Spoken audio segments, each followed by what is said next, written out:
Flight ठीक वक्त पर गोइटे हिल एयरपोर्ट पर लैंड कर गई। दौरान सफर कोई खास वाकया पेश नहीं आया था और बट के साथ साथ तहजीब भी इस बात पर बेहद खुश थी कि अब हम गोइटे हिल पहुंचकर नई हिकमत अमली वज़ा करने के बाद पूरी यकसुई के साथ रैंडल हावर्ड के खिलाफ सरगर्म अमल हो सकेंगे। रनवे पर हमारा इस्तकबाल आर्मी के एक स्याह फाम शख्स ने किया, जिसकी वर्दी पर लगे हुए निशानात उसे कर्नल जाहिर कर रहे थे। उसने मुझसे बड़ी गर्मजोशी से मुसाफा करते हुए कहा, मुझे कर्नल श्वालू कहते हैं, मैं जनरल टेरिस के ज़ाती महकमा ताल्लुकात आमा का सरबराह हूँ। जनरल खुद आपके इस्तकबाल के लिए नहीं आ सके। उन्हें अचानक एक ऐसी मसरूफियत पेश आ गई कि उनके पास माजरत के सिवा कोई चारा नहीं रहा। मुझे उनका नुमाइंदा ही समझिए। बर्ड ने कहा, गोया आप उनके नुमाइंदे नहीं हैं। कर्नल श्वालू चौंक कर उसे देखने लगा। उसने कदरे बरहमी से कहा, यह आप क्या कह रहे हैं? मैं उनका नुमाइंदा क्यों नहीं हूँ? बर्ड ने बड़ी मासूमियत से कहा, आपने खुद ही तो कहा है कि मुझे उनका नुमाइंदा समझिए। गोया आप उनके नुमाइंदे नहीं हैं, तभी आपने समझिए का लफ्ज इस्तेमाल किया। कर्नल श्वालू हंसने लगा, बोला, आपके साथी बहुत बजला संज मालूम होते हैं। बर्ड ने तेजी से कहा, गोया हूं नहीं, सिर्फ मालूम होता हूं।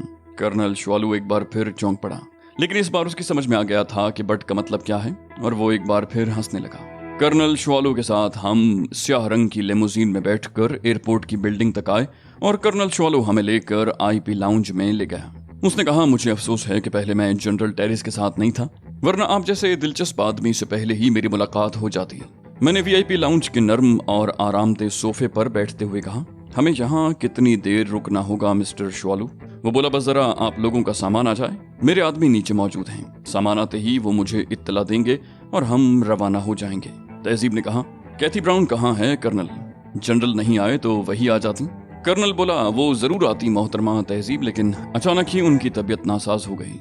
ताहम वो बड़ी बेचैनी से आप लोगों की मुंतजर हैं। मैंने कहा, चलो कोई बात नहीं, अब देर ही कितनी रह गई है, थोड़ी देर बाद हम उनसे उनके महल में मुलाकात कर लेंगे।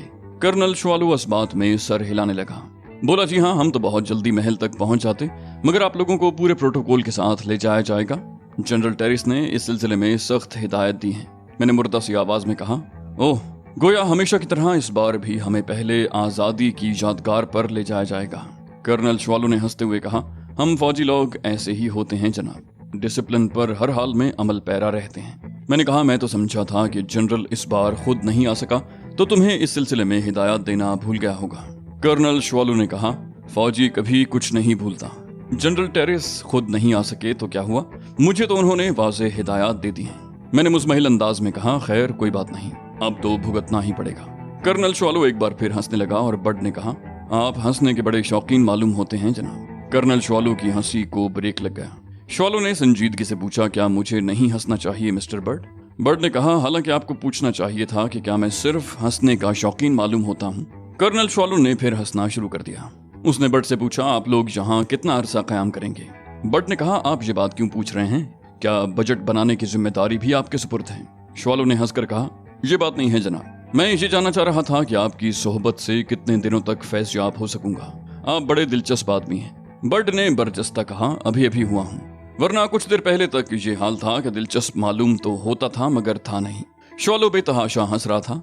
बोला, बस कीजिए जनाब, आप तो हर बात में मज़ाह पैदा कर देते हैं। मैं उन दोनों को बातें करता छोड़कर उठा और वीआईपी लाउंज के दरवाजे की तरफ बढ़ा। कर्नल श्वालू ने चौंक कर पूछा, अरे आप कहाँ जा रहे हैं मिस्टर अली? मैंने कहा, आप लोग बातें करें, मैं जरा बाहर कॉरिडोर में टहल रहा हूँ। कर्नल श्वालू ने उठने की कोशिश की। बोला, मैं भी आपके साथ चलता हूँ, मगर मैंने हाथ के इशारे से उसे रोक दिया। कहा, तुम बैठे रहो कर्नल, मैं कहीं गुम नहीं हो जाऊंगा। वो बोला, ये बात नहीं है जनाब, आपकी हिफाजत की जिम्मेदारी हम पर है। खुदा न खास्ता आपको कुछ हो गया तो हमारे लिए जवाबदही करना मुश्किल हो जाएगा। मैंने कहा, मैं बच्चा नहीं हूँ कर्नल, खतरात से खेलते मेरी उम्र गुजरी है। तुम्हें जनरल टेरिस के सामने शर्मिंदा नहीं होना पड़ेगा। कर्नल बैठ गया, लेकिन अंदाज ऐसा ही था जैसे मेरे साथ जाना चाहता हो, लेकिन अगर वो साथ आता तो मेरा मकसद ही फौत हो जाता। बाहर कॉरिडोर में वीआईपी रूम के दरवाजे पर दो फौजी मुस्तैद खड़े थे। मुझे देखकर दोनों अटेंशन हो गए। मैंने कहा, मैं कर्नल श्वालू की इजाजत से बाहर निकला हूँ, उम्मीद है तुम्हें कोई एतराज नहीं होगा। वो दोनों सिर्फ सर हिलाकर रह गए। कॉरिडोर में सन्नाटा था। मैं टहलता हुआ कॉरिडोर के सिरे की तरफ बढ़ा, जहाँ से कॉरिडोर बाईं समत घूम गया था। सिरे पर पहुंचकर मैं भी बाईं तरफ मुड़ गया। मुड़ते वक्त मैंने कनखियों से देखा, दोनों फौजी अपनी जगह मौजूद थे। उनकी नजरों से ओझल होते ही मेरी रफ्तार अचानक तेज हो गई। मेरा रुख नीचे जाने वाले जीनों की तरफ था। मैं बड़ी तेजी से नीचे उतरा। नीचे मुसाफिरों का हुजूम था। मैं उनके दरमियान जगह बनाता हुआ टेलीफोन बूथ तक पहुंच गया। खुशकिस्मती से टेलीफोन बूथ मुझे खाली मिल गया। मैंने बूथ में दाखिल होकर सिक्के डाले और टेरिस महल के नंबर डायल करने लगा। ये जनरल टेरिस के ज़ाती टेलीफोन नंबर थे जो डायरेक्टरी में मौजूद नहीं थे और टेलीफोन सेट जनरल की ख्वाबगाह में मौजूद था। तीसरी घंटी पर रिसीवर उठा लिया गया। दूसरी तरफ से कैथी ब्राउन की सुरीली आवाज़ सुनाई दी। मैंने कहा, मैं अली यार खान बात कर रहा हूँ। कैथी डियर, तुम्हारी तबीयत कैसी है? वो बोली, मैं ठीक हूँ अली, लेकिन तुम कहाँ से बात कर रहे हो और यहाँ कब आ रहे हो? मैंने कहा, तुम्हारा क्या ख्याल है कैथी, मुझे कहाँ होना चाहिए? कैथी ने हंसते हुए कहा, तुम्हारे बारे में यकीन से कुछ नहीं कहा जा सकता। रात तक तो तुम बगदाद में थे। मैंने मानी खेज अंदाज में सर हिलाया। कहा, और जनरल कहाँ हैं? कैथी ने कहा, वो बाथरूम में हैं। क्यों, क्या उनसे कोई जरूरी बात करनी है? मैंने कहा, नहीं, जरूरी बात तो कोई नहीं करनी, बस वैसे ही तुम लोगों की खैरियत मालूम करने के लिए फोन कर लिया था। कैथी ने अजीब से लहजे में कहा, तुम कुछ छुपा रहे हो अली, तुमने यूं ही बिला मकसद तो फोन नहीं किया। मैंने कहा, मैं कब कह रहा हूँ कि मैंने बिला मकसद फोन किया है? मैंने तो तुम्हारी खैरियत मालूम करने के लिए फोन किया था। वो बोली, अपनी बातें तुम खुद जानो अली, मैं क्या कह सकती हूँ। बहरहाल मैं ये नहीं मान सकती कि तुमने सिर्फ खैरियत मालूम करने के लिए फोन किया होगा। ये तो बता दो कि अब तुम्हारी रवानगी में कितना वक्त रह गया है? मैंने कहा, बहुत थोड़ा सा वक्त रह गया है। कोशिश करूंगा कि आने से पहले तुम्हें मुत्तला कर दूं, वरना फिर पहले की तरह ही वारिद हो जाऊंगा। कैथी को खुदा हाफिज कहकर मैंने फोन बंद कर दिया। मैं पहले ही समझ गया था कि कर्नल श्वालो जाली आदमी है। टेरिस महल फोन करने से मेरा वाहिद मकसद ये मालूम करना था कि कहीं जनरल टेरिस या कैथी ब्राउन पर तो कोई जद नहीं आ गई। ये बात खासी हैरानकुन थी कि वो दोनों तो हमारी आमद से लाइल थे और हमारे मुखालिफिन बाखबर थे। ये बात नाकाबिल फहम थी कि ऐसा कैसे हुआ। बगदाद में गोइटे हिल के सफीर निगरोमा ने हमसे वादा किया था कि वो जनरल टेरिस को हमारी गोइटे हिल आमद की इत्तला पहुंचा देगा। क्या वो फोन करना भूल गया था? लेकिन सवाल यह था कि अगर वो फोन करना भूल गया था तो फिर मुखालिफिन को कैसे इत्तला हुई? वक्त कम था और इन सवालात पर बाद में भी सर खपाया जा सकता था, इसलिए मैं फोन बंद करते ही बूथ से बाहर निकल आया। कर्नल श्वालू पर मुझे इब्तिदा में ही शुबा हो गया था। हालांकि वो फौजी गाड़ी में था और उसे एयरपोर्ट पर हर वो सहूलत हासिल थी जो किसी खास आदमी को भी हासिल हो सकती थी, लेकिन उसके अंदाज में कोई ऐसी चीज थी जो मुझे खटक रही थी। उस पर शुबा करने की एक वजह यह भी थी कि जनरल टेरिस हमें लेने खुद नहीं आया था। ये किसी तरह भी मुमकिन नहीं था कि वो खुद हमें रिसीव करने ना आता। उसके अलावा कर्नल श्वालो ने कैथी ब्राउन की बीमारी का बहाना किया। ये बहाना भी कमजोर था। उसे शायद अंदाजा नहीं था कि कैथी मुझ पर किस तरह जान छिड़कती है। उसे मालूम होता तो वो कोई जानदार बहाना घड़ने की कोशिश करता। मैं कई सीढ़ियां फलांगता हुआ ऊपर चढ़ने लगा। तहजीब और बर्ड खतरे में थे। उन दोनों में से किसी को भी अंदाजा नहीं हो सका था कि कर्नल श्वालो जाली है, और मुझे ये अंदाजा नहीं था कि वो किस ग्रुप का आदमी है। मज़ाहिर तो यही मालूम होता था कि उसका ताल्लुक रैंडल से होगा, ताहम ये अंदाजा फिर भी नहीं लगाया जा सकता था कि हमारे बारे में उसके अज़ाइम क्या हैं। ऊपर पहुंचते ही मेरी निगाह उन दोनों फौजियों पर पड़ी जिन्हें मैं वीआईपी रूम के दरवाजे पर छोड़ गया था। वो दोनों कॉरिडोर के नुक्कड़ पर नजर आ रहे थे। गालिबन मेरी तलाश उन्हें यहाँ तक खींच लाई थी। उनमें से एक ने कहा, आप कहाँ चले गए थे जनाब? हम तो परेशान हो गए थे। उनके सवाल से साबित हो गया कि वो भी जाली हैं। अगर असली फौजी होते तो कभी ये सवाल न करते। मैंने कहा, मैं तुम्हें बताकर तो गया था कि मैं कर्नल श्वालो के एक काम से नीचे जा रहा हूँ। और उन दोनों ने हैरत से एक दूसरे की तरफ देखा। वो बोला, आपने ये कब कहा था कि आप कर्नल श्वालो के किसी काम से जा रहे हैं? आपने तो कहा था कि मैं टहलने के लिए निकला हूँ। मैंने पेशानी मसलते हुए कहा, ये कहा था मैंने, मुझे तो याद नहीं आ रहा। खैर छोड़ो। दफतन मैंने बेतकल्लुफी से एक के शाने पर हाथ मारा और वो गड़बड़ा गया। दूसरा फौजी भी अलर्ट हो गया था। मैंने कहा, अब तो मैं वापस आ गया हूँ, अब तो परेशानी की कोई बात नहीं है। उनमें से एक ने सुकून का सांस लेते हुए कहा, नहीं जनाब, अब हमें कोई परेशानी नहीं। मैंने इधर उधर देखा, कहा, बस तो फिर आओ वापस चलते हैं। कॉरिडोर बदस्तूर सुनसान पड़ा था। चंद कदम चलकर मैंने अचानक उन पर हमला कर दिया। दाएं जानिब वाले की गुद्दी पर मैंने एक मखसूस वार किया था। वो तो अपनी गुद्दी पकड़ने की कोशिश में ही ढेर हो गया। बाएं जानिब वाले ने जरा संभाला लेने की कोशिश की थी, मगर उसकी कोशिश रायगां ही साबित हुई। एक से निमटने के बाद मेरी तमाम तर तवज्जो का मरकज वही था, लिहाजा उसके बचने का कोई सवाल ही नहीं था। जल्द ही वो भी ढेर हो गया। मैंने जल्दी जल्दी उन दोनों की गनों पर कब्जा किया और उन्हें घसीटता हुआ वीआईपी लाउंज के दरवाजे तक ले आया। उन दोनों को दरवाजे पर ही छोड़कर मैं सीधा खड़ा हुआ और फिर तेजी से दरवाजा खोलकर अंदर दाखिल हो गया। एक गन मैंने बट की तरफ उछाल दी थी और दूसरी से कर्नल श्वालो को जद पर ले लिया था। कर्नल श्वालो ने चौंक कर मेरी तरफ देखा और उसके चेहरे पर बेयकीनी के तासुरात फैल गए थे, यूं जैसे उसे अपनी आंखों पर यकीन न आ रहा हो। मैंने सफ़ाकी से कहा, اپنے ہاتھ اٹھا لو اور کھڑے ہو جاؤ۔ جالی کرنل شوالو، تمہارا ڈرامہ اختتام کو پہنچا۔ کرنل شوالو اٹھ کر کھڑا ہو گیا۔ اس کے ایک ہاتھ نے بڑی تیزی سے حرکت کی، اتنی تیزی سے کہ میں کچھ دیکھ ہی نہ سکا۔ بس ایک سفید سی چیز مجھے اپنے چہرے کی طرف آتی دکھائی دی۔ میں نے اسے بچنے کی کوشش بس جبلی طور پر ہی کی تھی، مگر اس کی یہ حرکت اتنی غیر متوقع تھی کہ میں اپنی تمام تر کوشش کے باوجود اس چیز کی زد سے نہ نکل سکا۔ معلوم نہیں وہ کیا چیز تھی، میرے ماتھے سے ٹکرا کر پھٹی اور اس سے کسی قسم کا مایا نکل کر میرے چہرے پر پھیل گیا۔ میرے ہاتھ سے گن چھوٹ گئی اور میرے دونوں ہاتھ اپنے چہرے پر پہنچ گئے۔ میرے چہرے پر ناقابل برداشت جلن ہو رہی تھی اور میرے حواس جواب دیتے جا رہے تھے۔ مجھے ارد گرد کا کوئی ہوش نہ رہا تھا اور مجھے یوں محسوس ہو رہا تھا جیسے میں اندھا ہو گیا ہوں۔ چہرے کی جلن بتدریج بڑھتی جا رہی تھی۔ اس وقت میں کچھ بھی سوچنے سمجھنے کے قابل نہیں رہ گیا تھا، ورنہ میں وہاں تنہا تو نہیں تھا۔ بڈ اور تہذیب بھی تھے اور بڈ تو مسلح بھی تھا۔ میں نے خود اس کی طرف گن پھینکی تھی جو میں نے جعلی فوجیوں کو بے ہوش کر کے ان سے چھینی تھی۔ جس گن سے میں نے شوالو کو کور کرنے کی کوشش کی تھی وہ میرے ہاتھ سے چھوٹ کر گر گئی تھی۔ ایسا معلوم ہو رہا تھا جیسے شوالو مردود نے مجھ پر تیزاب پھینک دیا ہو۔ چہرے پر گویا آگ لگ گئی تھی۔ میری قوت برداشت بڑی تیزی سے جواب دیتی جا رہی تھی۔ میرا جی چاہ رہا تھا کہ اپنے چہرے کو دونوں ہاتھوں سے رگڑ ڈالوں، مگر اتنا ہوش تو بہرحال تھا کہ میں نے اپنی اس خواہش پر عمل نہ کیا، ورنہ ممکن ہے میرے چہرے کی کھال ہی اتر جاتی۔ میں وی آئی پی لاؤنج کے نرم اور دبیس قالین پر گرا ماہی بے آب کی طرح تڑپ رہا تھا۔ کرب کا ایک سمندر تھا جو میرے چاروں طرف لہریں لے رہا تھا۔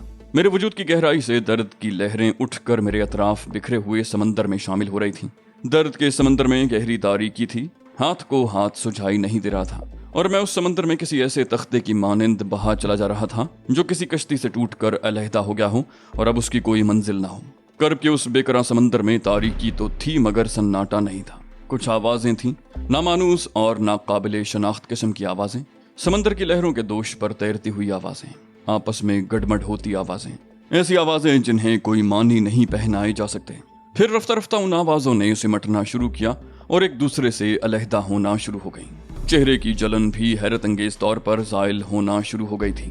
جتنی تیزی سے اس جلن نے مجھے اپنی لپیٹ میں لیا تھا اس سے کہیں زیادہ تیزی سے زائل ہو گئی تھی، مگر ذہن اب بھی پوری طرح میرے قابو میں نہیں آیا تھا۔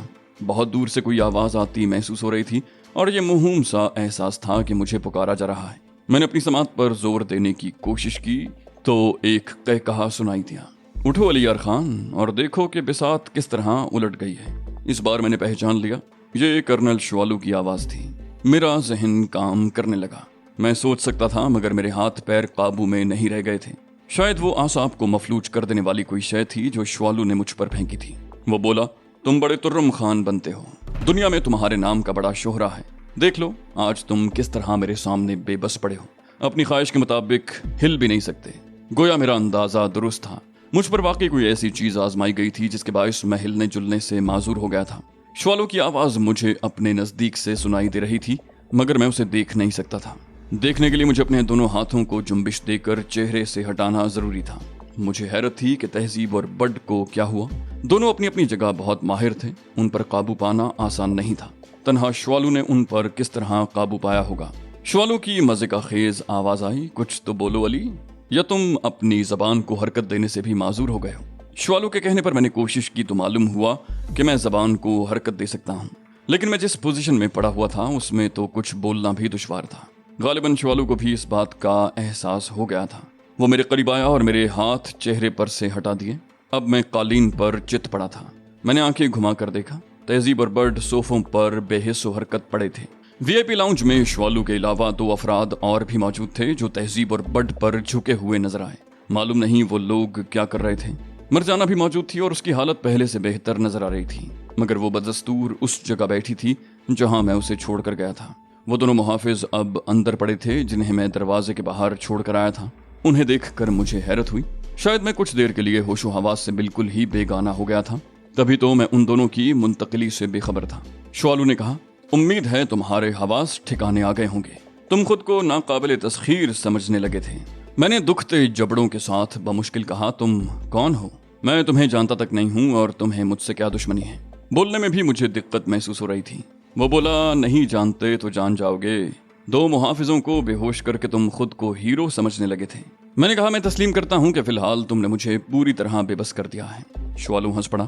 وہ بولا، ہم نے مکمل منصوبہ بنایا ہے، کسی کو کانوں کان خبر نہیں ہوئی کہ تم پر کیا گزری اور خود تم اس قابل نہیں ہو کہ ہمارے چنگل سے نکل سکو۔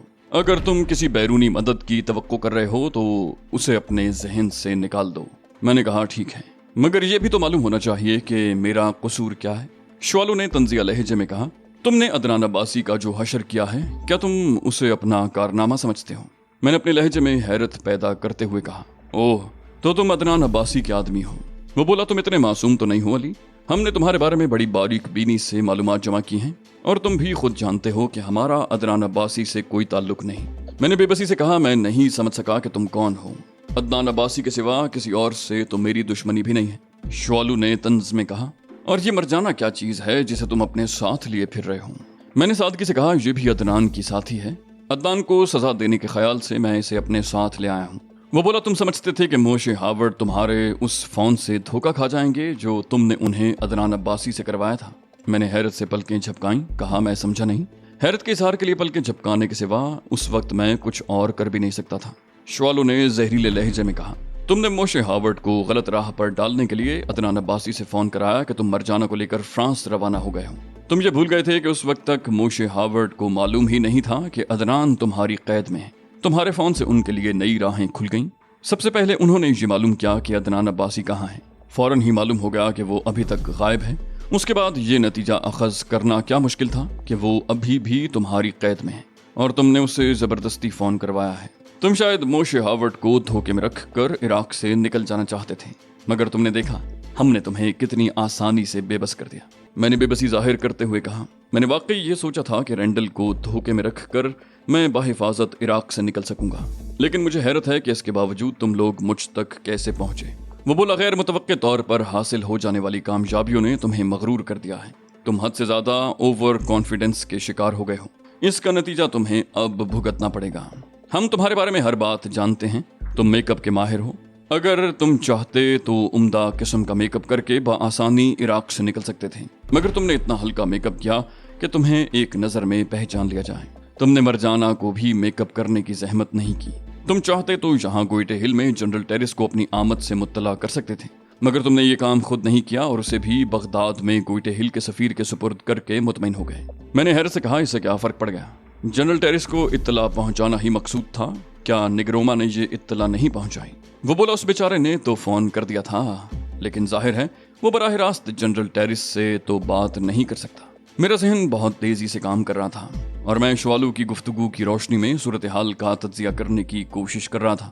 اگر نگروما نے فون کر کے میری گوئٹے ہل آمد کی اطلاع دی تھی تو وہ جنرل کے اعتماد کے آدمی تک ہی پہنچی ہوگی، جبکہ تھوڑی دیر قبل کیتھی سے ہونے والی گفتگو سے ظاہر ہوتا تھا کہ وہ ہماری یہاں آمد سے لا علم ہے۔ گویا جس شخص نے بھی یہ پیغام وصول کیا تھا اس نے جنرل کو اس سے باخبر کرنا ضروری نہیں سمجھا تھا۔ یہ ایک خطرناک صورتحال تھی جس کا مطلب یہ تھا کہ رینڈل کی رسائی ٹیرس محل کے اندر تک ہے۔ شوالو نے اپنی بات جاری رکھتے ہوئے کہا، اس کے علاوہ ابھی کچھ دیر قبل تم نے کیتھی براؤن کو یہ بتانے تک کی زحمت نہیں کی کہ تم گوئٹے ہل پہنچ چکے ہو۔ میرا ذہن بھگ سے اڑ گیا۔ یہ تو میں نے سوچا بھی نہیں تھا کہ وہ لوگ اتنے باخبر ہوں گے۔